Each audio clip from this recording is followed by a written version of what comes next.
Ok. Bon, c'est vrai que lorsqu'on pense développement d'un port, on pense tout de suite investissement massif en matière d'installation portuaire, infrastructure, on pense génie civil, on pense entrepôt. Mais le développement d'un port, sa performance, son attractivité, son efficacité, ça passe nécessairement aujourd'hui par la digitalisation. Il y a un changement de donne qui est très important, puisque depuis le 1er janvier 2024, et donc l'entrée en vigueur de la convention FAL 46 de l'Organisation maritime internationale rend obligatoire euh, pour un État un port de se doter d'un guichet unique portuaire. Alors pour moi, il y a trois choses qui sont fondamentales, s'il fallait résumer, trois enjeux.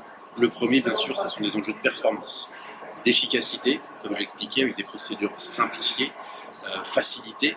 Ce sont aussi les enjeux de transparence. Il faut savoir que la digitalisation et la mise en place de guichets uniques permet d'avoir un vrai outil de lutte contre la corruption. C'est aussi un formidable outil de transparence, d'avoir des informations partagées, connues et visibles par tous et sécurisées. Et puis troisièmement, il y a aussi un enjeu aussi en matière d'impact, de capacité, de renforcement des capacités aussi dans les entreprises, au sein aussi des jeunes, puisqu'aujourd'hui, ce type de projet de digitalisation, ce sont aussi une opportunité aussi de développer des compétences, développer et créer de nouveaux métiers, de nouveaux emplois liés aussi à la digitalisation. Donc ici, ça va bien au-delà du digital en fait. Donc je trouve que la mise en place d'un guichet unique et donc de la digitalisation, c'est bien au-delà de la performance d'un port, c'est aussi des impacts sociétaux, économiques sur la production et la création d'emplois et de valeur sur un port et même plus globalement sur un territoire. Est-ce que Alors absolument, on a créé donc il y a de ça 2 ans une structure, une entité qui s'appelle Sojet Academy. Alors, notre objectif c'est vraiment d'avoir un impact durable donc, pour les jeunes et la création d'emplois donc, localement.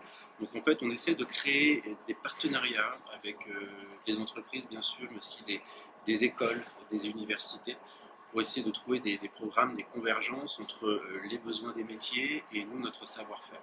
Et donc, lorsqu'on déploie en fait nos solutions digitales, il y a un gros volet aussi quand on arrive dans un port qui est de constituer des partenariats académiques justement pour intégrer le volet digitalisation, formation et pour donc je dirais améliorer et donc les compétences des jeunes notamment soient complètement en adéquation avec les besoins d'aujourd'hui et de demain.